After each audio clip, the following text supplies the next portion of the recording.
internal processes, what has changed? A lot has changed. In the past, from what I gathered as soon as I got in there were internal control problems. The back office was not properly structured. We had, for example, a situation where financial processes were not properly checked. No accurate information was passed on to the relevant officers. And we never had internal audits or internal controls to ensure that financial management of the institution. Well, I just very quickly. You mean the stock exchange never had an internal audit department or an internal audit unit?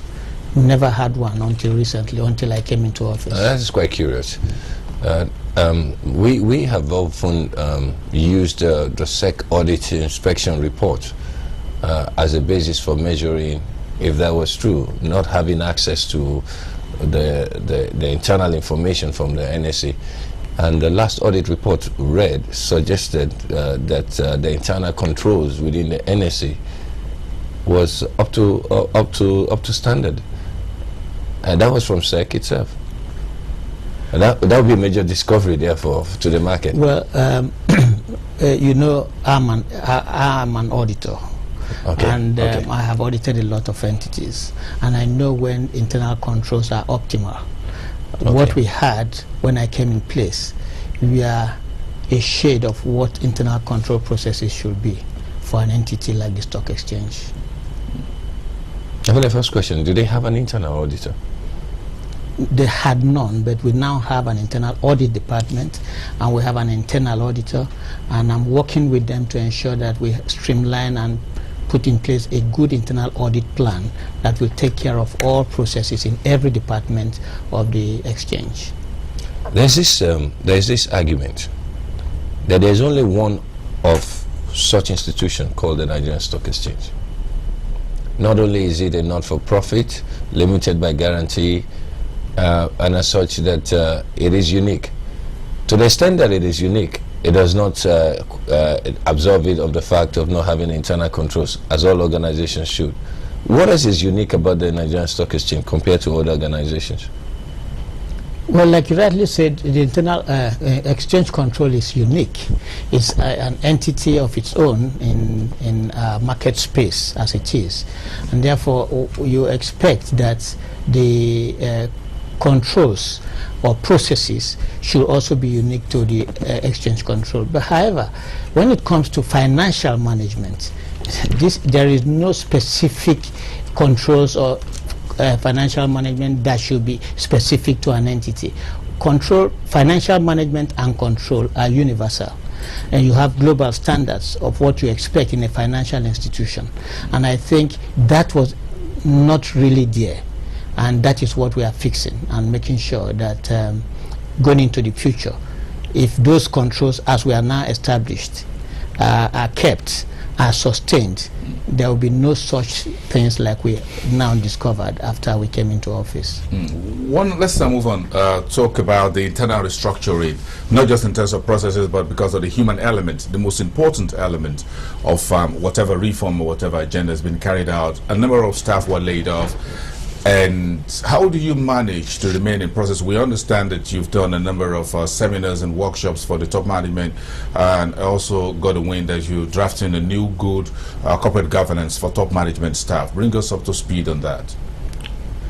Well, what we've tried to do is, in the first place, we had, like you said, we had retreats for top management, and the purpose of that retreat is to change the culture.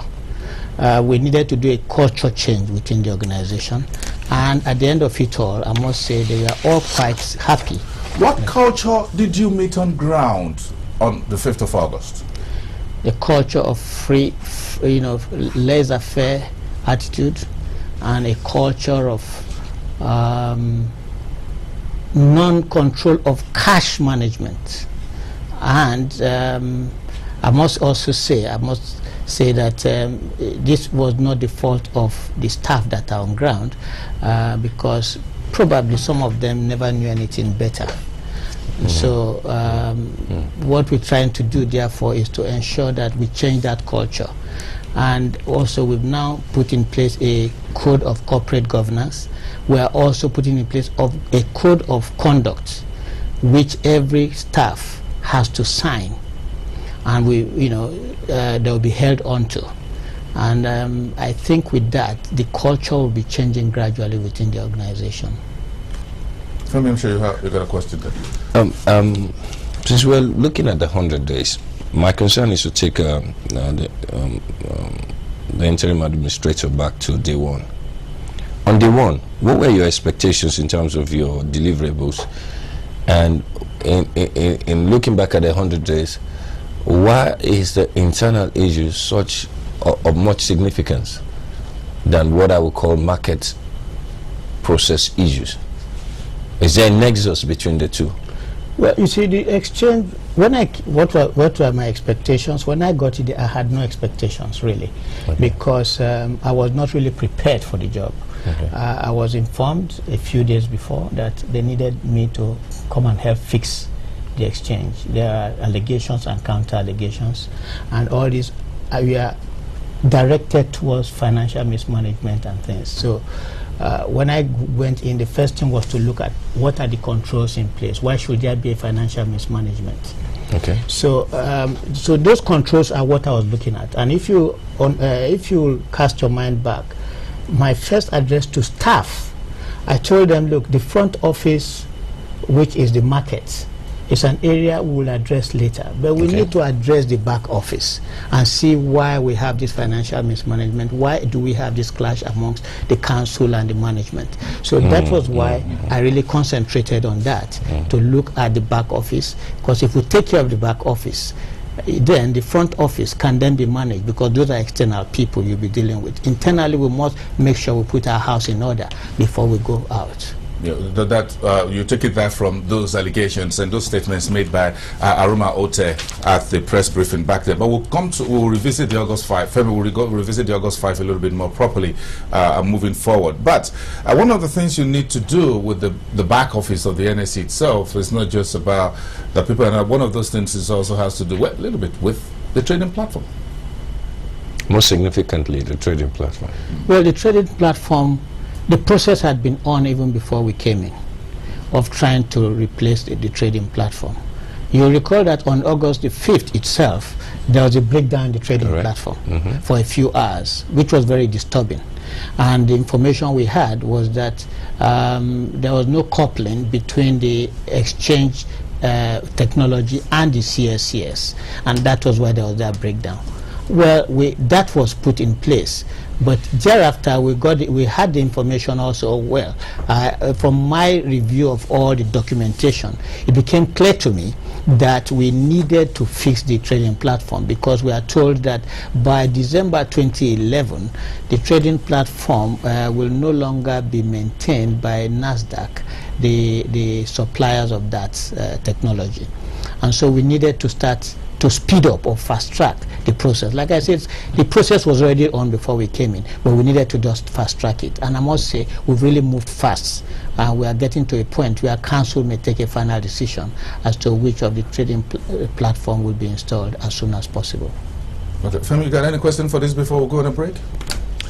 My concern is this: if the trading platform will no longer be maintained by NASDAQ, what is the countermeasure in place?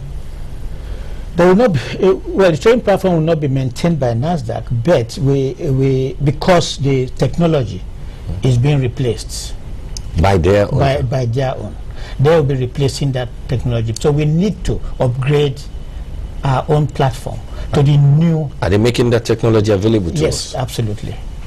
Okay, that's what we're working on now. That's very good. Yes. All right, gentlemen, we'll take a break. Emmanuel Ikhazoboh, the interim head of the Nigerian Stock Exchange, Business Morning exclusive this Wednesday, the 17th of November. And Femi Awoyemi, our guest host on the program. We'll be back after the break. We need to go back to the 5th of August 2010, when the Securities and Exchange Commission sacked the incumbent management of the stock exchange and brought in Ikhazoboh in place. What has happened what happened actually back then, and what's been happening between the Ministry of Finance, the supervising ministry for the Securities and Exchange Commission, and what Minister Ikhazoboh mentioned earlier on about fixing the front office of the NSE in just a minute.